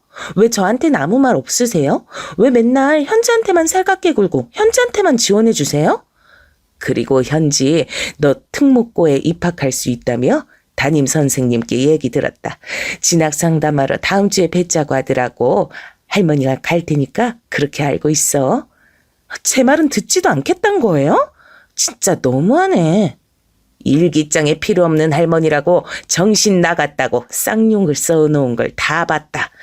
뒤에선 그렇게 욕하더니 앞에선 관심을 원해? 제 일기장을 도대체 왜 훔쳐보세요? 전 사생활도 없어요? 할머니가 이렇게 감시하니까 제가 그러잖아요. 그게 싫으면 네가 이 집을 나가면 되잖니. 현진 가만히 있는데 왜 은지 너만 그렇게 문제를 만들어? 언니가 식사 자리에서 박차고 일어나고 할머니는 눈 하나 깜짝하지 않으셨습니다. 언니는 공부를 못해서 실업계 고등학교에 진학했고 저는 특목고등학교에 진학하게 된 후로 언니와 저의 갈등이 시작됐어요. 제가 다녔던 특목고는 기숙사가 있는 학교였죠. 그래서 집에는 주말이 돼서 가곤 했습니다. 그럴 때마다 언니는 저를 투명인간처럼 취급했습니다. 언니, 나한테 뭐 화난 거 있어? 나 오랜만에 집에 오는데 왜 그래? 언니는 제가 아무리 말을 걸어도 들은 척도 안 했어요. 급기야 나중엔 저와 눈도 마주치질 않더라고요. 분명 엄마가 우릴 떠난 밤에 서로 의지하고 살아야 한다고 했는데 속상했습니다. 그리고 제가 집에서 나가 살기 시작하며 언니와 할머니의 갈등은 더 심해졌어요. 우리 현지 이제 방학이라 기숙사에서 나올 텐데 가만 보자. 현지 영어 연수하러 미국 갈래? 할미가 보내주마. 마침 네 고모가 미국 사니까 이번 방학은 거서 보내는 게 어떠냐. 미국이요? 저는 그러면 너무 좋은데. 안 그래도 학교 친구들이 미국 얘기를 해서 궁금했거든요. 그러면 내가 네 고모한테 말해서 데려가라 할게. 아마 다녀오면 영어 성적도 크게 오를 거다. 뭐 넌 이미 잘하지만. 식사 자리에서 저와 할머니가 둘이 얘기하는 시간이 늘어나며 언닌 급기야 나중엔 밥도 같이 먹지 않았습니다. 밤 늦게 집에 들어와서 잠만 자고 나가거나 혹은 집에 아예 들어오지도 않았죠. 어렸던 전 그런 언니와 친해지고 싶은 마음이 컸어요. 그래서 언니가 집에 있으면 일부러 가서 말을 걸었는데 그럴 때마다 언니는 저를 무시하곤 했습니다. 할머니, 저 미국 가는 거요. 혹시 언니도 같이 가면 안 될까요? 은지도? 은지겐 영어도 할 줄 모른 텐데 가서 뭐 하겠니? 저도 회화는 부족하고 제가 언니 책임지고 돌아다닐게요. 네가 한번 얘기해봐라. 둘이 얘기하고 정리되면 나한테 말해. 할머니는 대놓고 반대하진 않으셨어요. 전 언니에게 같이 미국에 가자고 대화하려 했습니다. 그런데 언니는 계속 저를 피했죠. 노골적으로 사람을 무시하고 말을 걸어도 대꾸도 해주지 않았습니다. 결국 미국은 저 혼자 다녀오게 됐습니다. 이 뒤로도 언니는 저를 사람으로 취급하지 않았습니다. 당연히 속상했지만 할 수 있는 게 없었어요. 지원을 넉넉하게 해주시는 할머니께 감사해서 공부나 열심히 했습니다. 할머니는 명예와 남들에게 보이는 시선을 중요하게 생각하시는 분이셨어요. 그래서 제가 공부로 두각을 보이자 매우 좋아하셨습니다. 할머니가 좋아하니 전 부모에게 받지 못한 애정을 받아 기뻤어요. 물론 언니와의 관계는 여전히 숙제였지만 할머니와는 더욱 가까워졌습니다. 그러다 언니는 실업계 고등학교를 졸업하고 저보다 언니가 대학에 먼저 가게 됐죠. 언니는 공부를 전혀 하지 않아서 동네에 있던 전문대에 진학하게 됐습니다. 여기서 문제가 발생했어요. 현지는 방학 때 미국도 보내고 온갖 사교육은 다 시켜주면서 전 입학금도 못 주는 게 말이나 되나요? 할머니, 저도 할머니 손녀잖아요. 왜 이렇게 대놓고 차별하시는 거예요? 그럼 네가 현지처럼 공부를 열심히 하든가 그것도 아님 착하기라도 하든가. 사고란 사고는 다 치고 다녀서 내가 동네 창피해서 얼굴을 못 들겠더라. 너야말로 양심이 있니? 성인이 될 때까지 아무런 대가 없이 키워준 은혜는 몰라? 부모한테 버림받고 할머니한테 버림받고 전 아주 그냥 태어나지 말았어야 했어요? 등록금만 내주세요. 나머진 제가 알아서 할게요. 할머니 눈에 안 보이게 나가서 살 테니까 등록금만, 입학금만 내주세요. 내가 왜 그래야 하니? 난 예전부터 성인이 되면 독립하는 거라고 늘 말했어. 그게 두려웠으면 네가 현지처럼 자기 몫을 챙겼어야 하지 않니? 언니는 대학 입학을 앞두고 할머니와 갈등이 깊어졌어요. 할머니는 일반 대학도 아니고 전문대에 들어간 언니를 지원해주지 못하겠다고 하셨거든요. 온갖 사교육이란 사교육을 다 받는 저와 비교된다며 언니는 거실에서 소리를 지르며 울기 시작했습니다. 그 모습을 보며 저는 할머니와 언니 둘 중 누구의 편을 들지 모르겠더라고요. 급기야 언니의 분노의 화살은 저로 돌아왔습니다. 엄마가 우리 버린 날 기억해? 그때 서로 의지하고 살라고 했는데 이건 다 너 때문이야. 네가 우리 자매 사이를 망친 거야. 언니 진정해. 잠시만. 아니. 가만히 있는 현지 괴롭히지 말고 당장 나가. 나는 너랑 더는 볼 일 없다. 그렇게 언니는 정말로 집을 나가게 됐습니다. 할머니는 저러다 본인이 숙이고 올 거라며 절 다독였죠. 언니와 할머니의 갈등이 빨리 끝나는 것이 제때의 제 소원이었습니다. 최대한 전 그래서 다른 생각을 하지 않으려고 공부에 집중했어요. 새벽에 잠도 자지 않고 공부한 덕에 전 서울에 있는 유명한 명문대에 입학하게 됐습니다. 우리 현지 그동안 고생 많았다. 할미는 네가 너무 자랑스러워. 자, 다들 우리 현지의 입학을 축하하러 와줘서 고맙다. 난 현지가 작년에 우리 집 왔을 때 놀랬잖아. 내 성적이어도 미국인들하고 대화를 잘하더라고. 그때부터 난 현지가 잘 될 줄 알았지. 기숙사에서 외로웠을 텐데 이렇게 공부로 서울 명문대까지 가고 우리 집안 가문의 자랑이다. 자랑스러워. 고생 많았다. 현지 이제 행복한 대학생활 하면 되겠어. 은지는? 언니는 어디 갔어? 이 사람아. 그걸 왜 여기서 말해? 오늘 현지 입학 축하 자리인데. 어머, 미안해요. 내 입이 방정이네. 축하해 주셔서 다들 감사드려요. 저는 할머니가 도와주지 않았으면 입학 못했을 거예요. 좋은 자리에 이상한 말 말고 다들 즐겁게 지내다가 현지는 대학 등록금은 전혀 걱정하지 마. 충분히 집에서 통학 가능하니까 할머니는 네가 통학했으면 좋겠구나. 네, 그렇게 할게요. 저도 혼자 사는 건 당분간 피하고 싶어서요. 언니는 대학 등록금 사건 때 집을 나가고 한 번도 집에 오지 않았어요. 말 그대로 가출했던 거죠. 전 그런 언니가 걱정돼서 연락을 많이 했지만 전혀 받질 않았습니다. 언니는 흔적도 하나 남기지 않고 우릴 떠났어요. 그렇게 저는 부모님과 언니와 4명이서 살던 건 마치 꿈처럼 느끼게 됐습니다. 아빤 언니와 절 할머니에게 맡기고 한 번도 얼굴을 보이지 않았어요. 할머니가 지나가듯 말씀하신 걸 들어보면 할머니와는 종종 연락을 주고받는 것 같았습니다. 하지만 제가 아빠를 볼 수 있는 방법은 없었죠. 대학에 입학한 전 새로운 환경에 적응하느라 바빴어요. 그래서 언니를 잠시 잊고 있었습니다.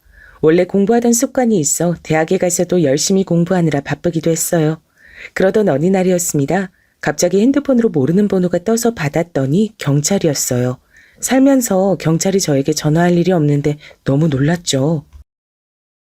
이은지 씨 동생분 되시죠? 지금 이은지 씨가 병원에 있는데요. 병원비 낼 돈이 없다고 하시네요. 동생분 지금 여기로 와주시겠어요? 경찰의 말을 듣고 너무 놀랐습니다. 들어야 하는 수업도 듣지 않고 바로 병원에 갔는데 전 너무 놀라 할 말을 잃었습니다. 3년 만에 본 언니는 매우 야위어 있었어요. 몰골이 너무 안 좋아 보자마자 눈물이 나올 지경이었습니다. 근데 언니의 상태보다 제가 더 놀랐던 건 바로 언니 옆에 있던 아기였어요. 대략 돌쟁이로 보이는 아기가 언니한테 엄마라고 부르더라고요. 언니, 아니 이게 무슨 일이야. 그래, 일단 병원비 내가 내고 올게. 잠시만 기다려. 병원비를 내고 왔더니 언닌 그새 도망갈 준비를 하고 있더라고요. 그런 언니를 붙잡고 여러 번 설득하니 드디어 입을 열었습니다. 언니 입에서 들린 내용은 충격적이었어요. 전문대엔 결국 입학금 못 내서 못 갔어. 공장에 돈 벌러 갔다가 거기서 어떤 남자를 만났어. 너도 내가 애정결핍이 있었던 건 알지? 너무 잘해줘서 거기 넘어갔는데 임신하니까 나를 떠나더라. 그래서 아기 낳고 혼자 키웠어. 공장에서 번 돈으로 버티고 버텼는데 아기가 아프니까 도저히 감당이 안 되더라. 대출받은 것도 다 쓰고 빚밖에 없어. 사채도 썼는데. 모르겠어, 현지야. 언니 힘들어. 힘든데 너 생각만 나더라. 할머니한테 도저히 연락할 순 없었어. 언니의 말을 듣는데 전 눈물이 나오기 시작했어요. 원래 언니가 감정적이라 눈물이 많고 전 차분했잖아요. 근데 그땐 제가 오열하고 언니는 우는 아이와 절 달래며 차분한 상태였죠. 차분하다기보다 그것은 해탈에 가까웠습니다. 도저히 발길이 떨어지지 않아 언니가 사는 집에 갔더니 그 집 상태를 보고 저는 기절하는 줄 알았어요. 좁지? 고시원은 아기가 울어서 쫓겨났고 어쩔 수 없이 사는데 월세가 3달이나 밀렸어. 다행히 주인 아줌마가 아기 안쓰럽다고 기간을 늘려주긴 했는데 모르겠다. 곧 쫓겨날 것 같아. 언니, 내가 월세 내줄게. 우리가 어릴 때 살던 집 기억나? 그쪽 방보다 열악한 환경이잖아. 언니, 나 너무 속상해. 이렇게 살 줄 몰랐어. 난 그것도 모르고 혼자 고상하게 대학 다니며 공부했는데. 현지야, 그만 울어. 언니가 오히려 미안해. 너한테 면목 없어. 할머니는 항상 저보고 몸가짐을 똑바로 하라고 하셨거든요. 보이는 것이 중요하다며 백화점에 데려가 쇼핑도 자주 했고 제가 조금만 흐트러진 상태면 지적하셨죠. 전 오히려 꾸미는 것에 관심이 전혀 없었는데 할머니 때문에 피부 관리까지 받고 있었고요. 할머니는 그런 저에게 용돈을 매우 많이 주셨어요. 돈으로 남에게 아쉬운 소리 하지 말라는 것이 할머니의 철학이었습니다. 쓸 일이 없어 모아놨는데 그 돈을 그날 언니에게 다 쓰게 됐죠. 아기 병원비부터 언니의 밀린 월세 그리고 생활용품까지 다 채워 넣었어요. 현지야, 고마워. 언니가 이 은혜 절대 진짜 살면서 절대 잊지 않을게.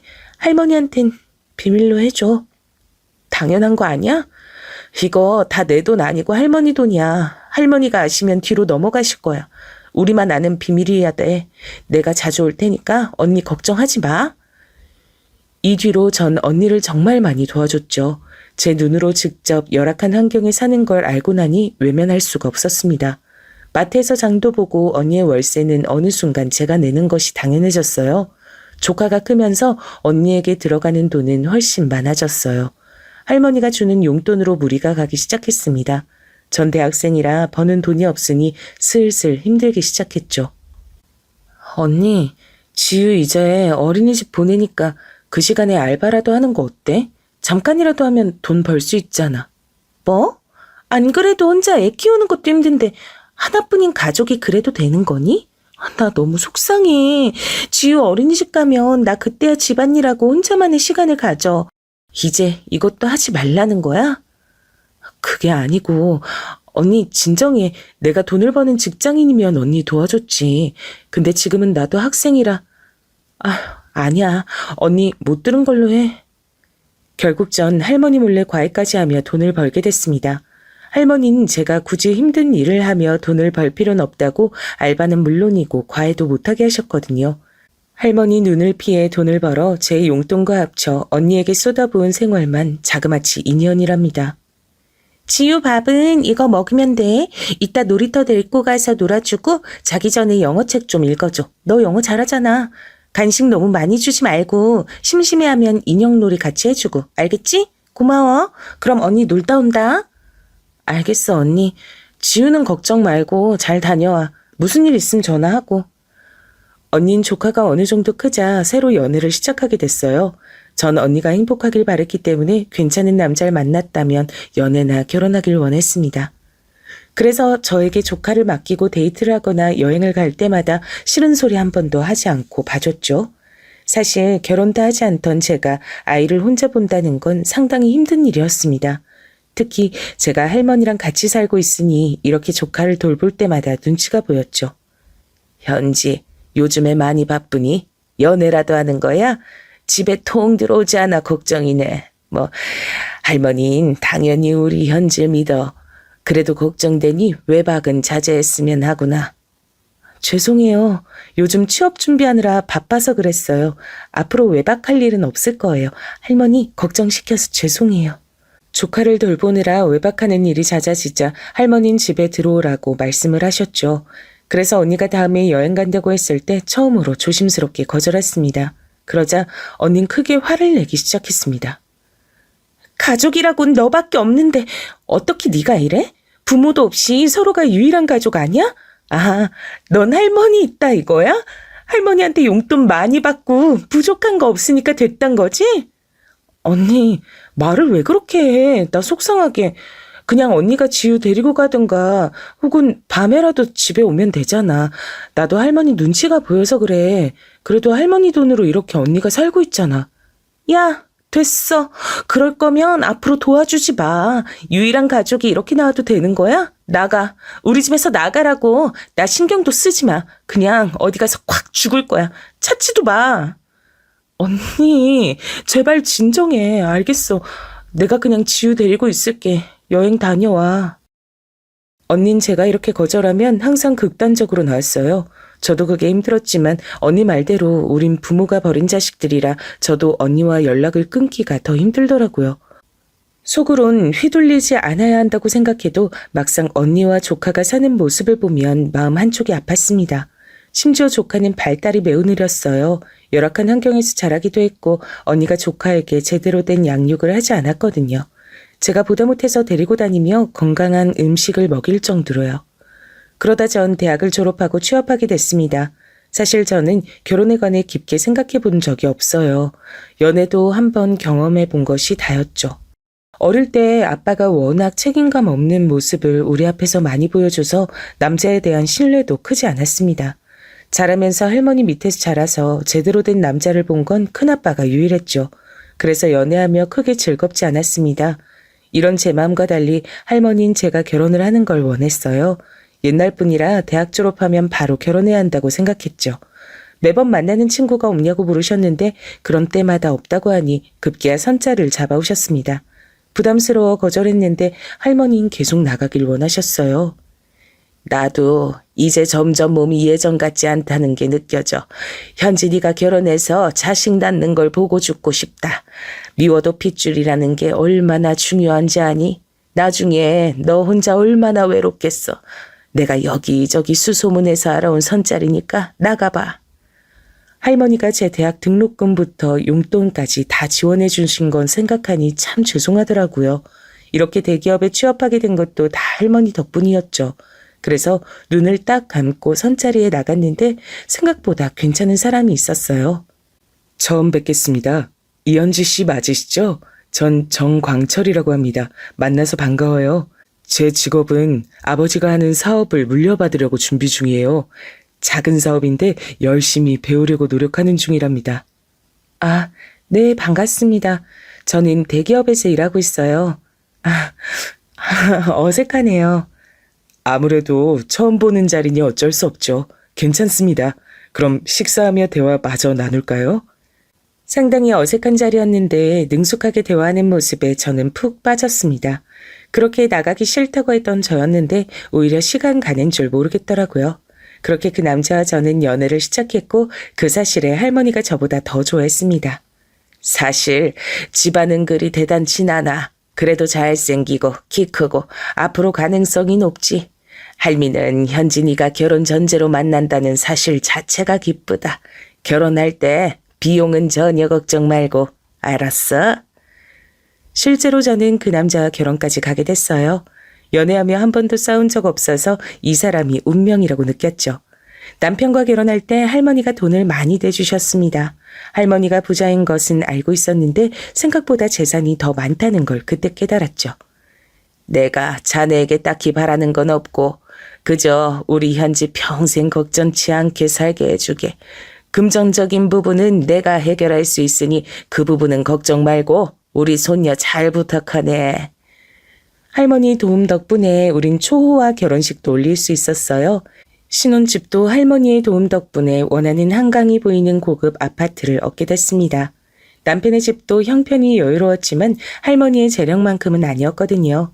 결혼하고 남편은 원래도 다정했지만 더욱 다정했어요. 집안일은 해주는 분이 계셔 문제가 없었고 남편은 기념일을 매우 잘 챙겼죠. 당신 오늘이 결혼 기념일인 거 잊었지? 괜찮아. 내가 준비했어. 당신이 저번에 가지고 싶어 했던 가방. 나랑 결혼해줘서 너무 고마워. 당신 배 안에 있는 우리 애기도 열심히 키우자. 사랑해. 다정한 남편은 저를 항상 공주처럼 대해줬어요. 제가 임신하자 정말 손에 물 한 방울 묻게 하지 않았죠.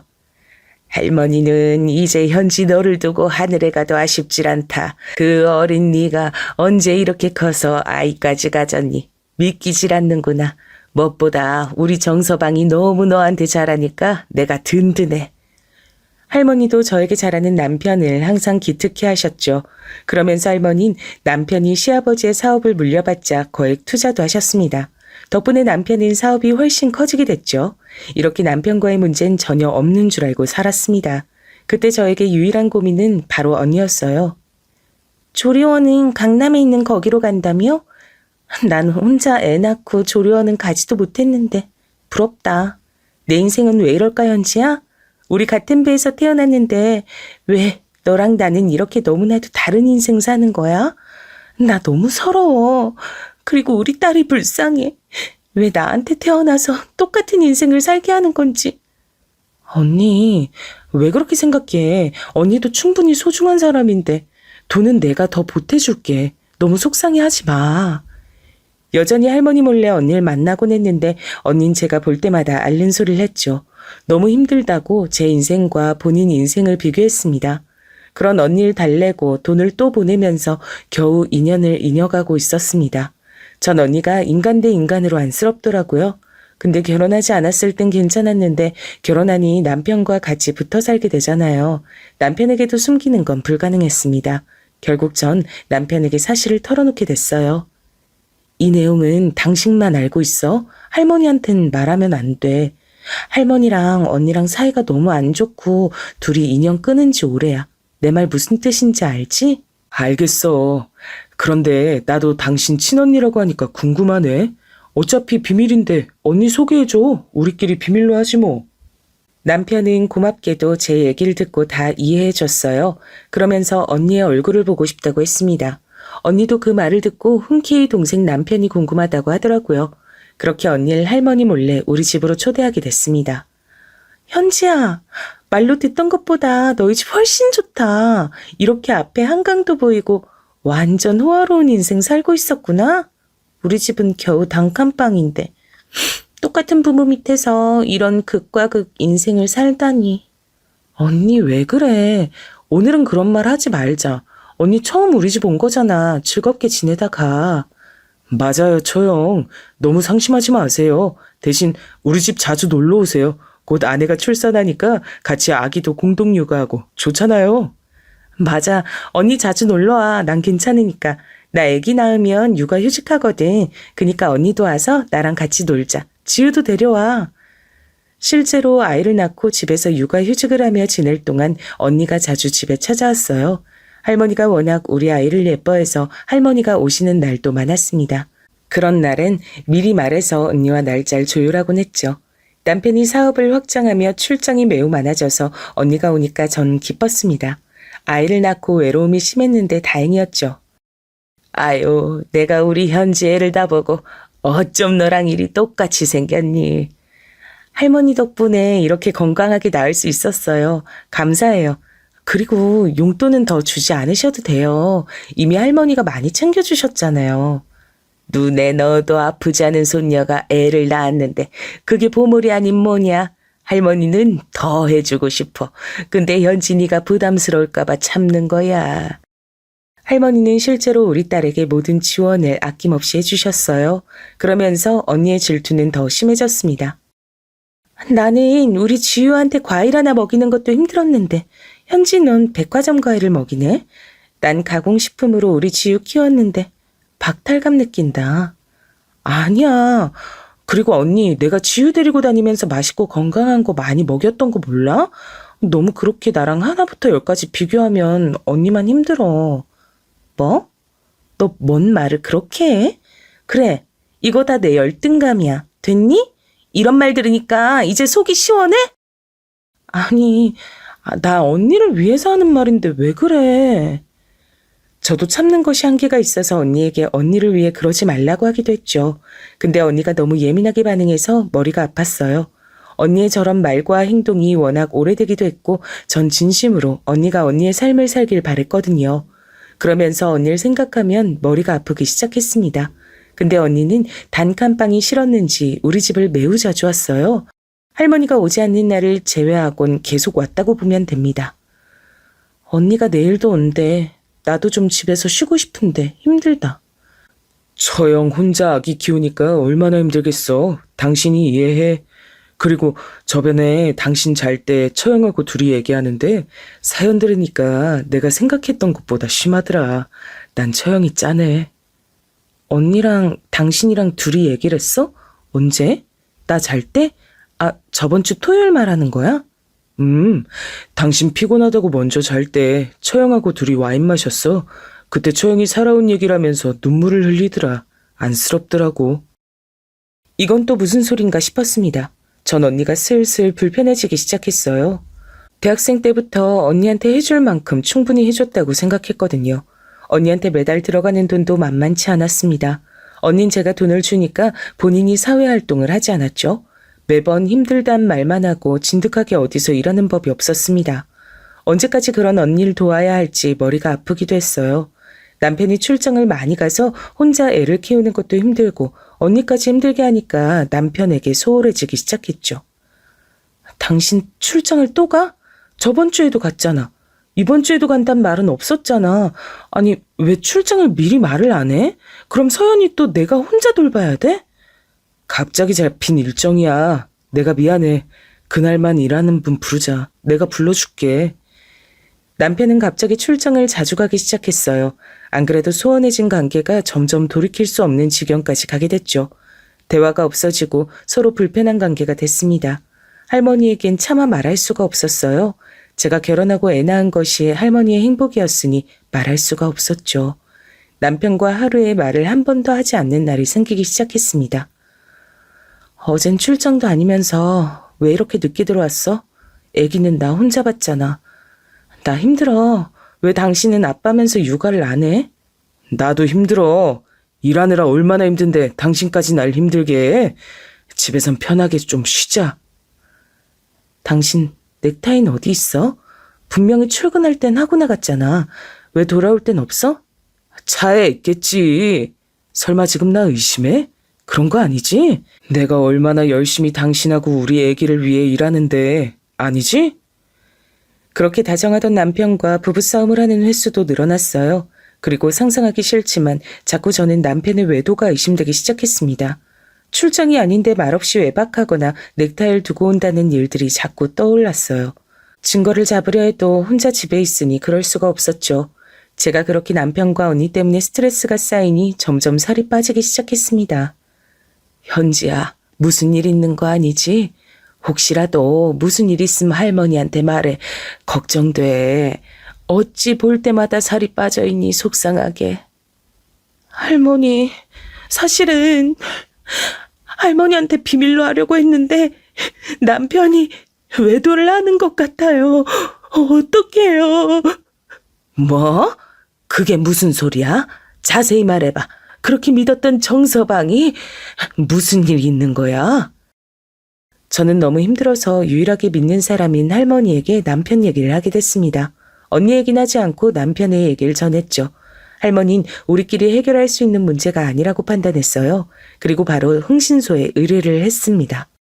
할머니가 수소문에서 유명하다고 하는 흥신소에 의뢰했고 일주일이 지난 뒤 연락이 왔어요. 가까운 카페에서 만나기로 하고 간 자리엔 전 너무 충격적인 소리를 듣게 됐습니다. 너무 놀라 먹던 커피를 쏟기까지 했죠. 사모님, 이런 더러운 분류는 처음 봐요. 우리가 이렇게 돈 많은 분들 위주로 사건을 받고 있긴 한데, 아니, 이건 진짜, 난 돈 안 받을게요. 힘내시고 마음 잘 추스르세요. 네? 그게 무슨 소리세요? 이거 보세요. 사모님 남편 출장이 아니고 맨날 모텔 갔어요. 근데 상대가 누군지 아시죠? 여기 보시면 아시겠죠? 그 사모님이 더 잘 아시죠? 흥신소 사장님이 보여준 영상엔 남편과 여자가 나란히 웃으며 모텔로 들어가는 사진이 한 장도 아니고 여러 장 있었어요. 근데 더 충격적인 건 바로 그 여자의 정체였어요. 왜냐면 그 여자는 제가 너무 잘 아는 사람, 바로 우리 언니였습니다. 다른 사람도 아니고 친언니와 남편이 바람났던 거였죠. 보자마자 눈물이 차오르고 손이 덜덜 떨렸습니다. 그런 저를 흥신소에서 오히려 안타깝게 여기더라고요. 할머니, 나 어떡해요? 할머니, 이거 어떡하면 좋아요? 나 죽고 싶어. 현지야, 무슨 일이야? 일단 빨리 할미 집으로 와. 도대체 무슨 일이야? 할머니, 남편 바람난 거 맞아요. 그런데 상대가 은지 언니예요. 뭐라고? 은지? 네 친언니? 연락 오래 끊긴 그 은지? 아니, 은지가 도대체 어떻게 네 남편을 알아? 저는 놀란 가슴을 진정하고 심호흡을 몇 번 했어요. 겨우 정신을 차리고 택시를 타고 할머니 집으로 갔죠. 할머니도 너무 놀라 얼굴이 하얗게 질렸고요. 할머니를 보자마자 눈물이 다시 나왔습니다. 겨우 진정하고 그동안 있었던 일을 쭉 얘기했어요. 그럼 현지 너는 대학생 때부터 네 언니한테 돈을 바친 게야? 세상에, 난 그것도 모르고 이게 무슨 일이니? 너무 죄송해요. 할머니랑 언니가 사이가 안 좋으니까 서로한테 비밀로 하는 게 맞다고 생각해서. 그리고 남편이 언니랑 바람날 줄은 전혀 몰랐어요. 네 언니 자격지심은 어릴 때부터 알아봤지만 정서방이 그럴 줄 몰랐네. 아휴, 이게 무슨 일이니 현지야. 할머니와 저는 둘이 끌어안고 한참을 울었습니다. 그리고 할머니는 남편에게 전화를 걸어 당장 집으로 오라고 했죠. 남편이 집에 오자 할머니는 담담하게 영상을 내밀었습니다. 이건, 오해입니다.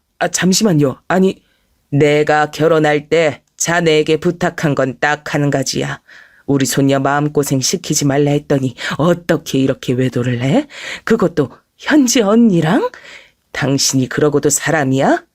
현지야, 미안해. 아니, 내가 미쳤었나 봐. 처형이 하도 자기가 불쌍한 인생이라 그래서 나도 모르게 얘기를 들어주다가. 이혼은 당연하고 내가 자네 회사에 투자한 금액 다 돌려내. 난 자네 회사 앞으로도 엮일 일 전혀 없을 거야. 알겠나? 제가 잘못했습니다. 한 번만 봐주세요. 현지야, 내가 이렇게 무릎 꿇고 빌게. 미안해. 남편이 아무리 빌어도 저와 할머니는 흔들리지 않았어요. 오히려 괘씸한 마음이 들었죠. 할머니는 실제로 이혼 소송은 물론이오고 그 이후에 남편 회사에 투자한 금액을 다 돌려받으셨습니다. 그 과정에서 법적 소송도 여러 개가 진행됐죠. 전 심신의 안정을 위해 할머니 집으로 다시 와서 애를 키웠습니다. 신혼집도 할머니 명의라 금방 처분했어요. 현지야, 언니가 미안해. 내가 미쳤었나 봐. 정말 미안해. 용서해줘. 제발. 난 언니랑 살면서 더 얼굴 볼 일은 전혀 없을 거야. 나 그동안 언니한테 할 만큼 충분히 했고 후회 없어. 우리 연락도 하지 말자. 현지야, 제발. 언니 너 없으면 어떻게 살아. 제발, 제발. 언니도 성인이고 나보다 나이도 많잖아. 그동안 내 돈으로 잘 먹고 잘 살았으니까 앞으로 언니 인생 알아서 살아. 그리고 매번 나랑 같은 배에서 태어났는데 왜 그러냐고 그랬지? 그건 내가 할 말이야. 도대체 인간이 왜 그러니? 언니에게 하고 싶은 말을 다 했더니 어찌나 속이 시원했는지 몰라요. 사건이 해결된 지금은 할머니와 아이를 키우며 평화롭게 살고 있답니다. 여기까지가 제 사연이에요. 끝까지 들어주셔서 정말 감사합니다. 할머니 연세도 있으셔서 남은 인생 행복하게 해드리려고요. 여러분도 행복한 인생 살길 바랍니다. 감사합니다.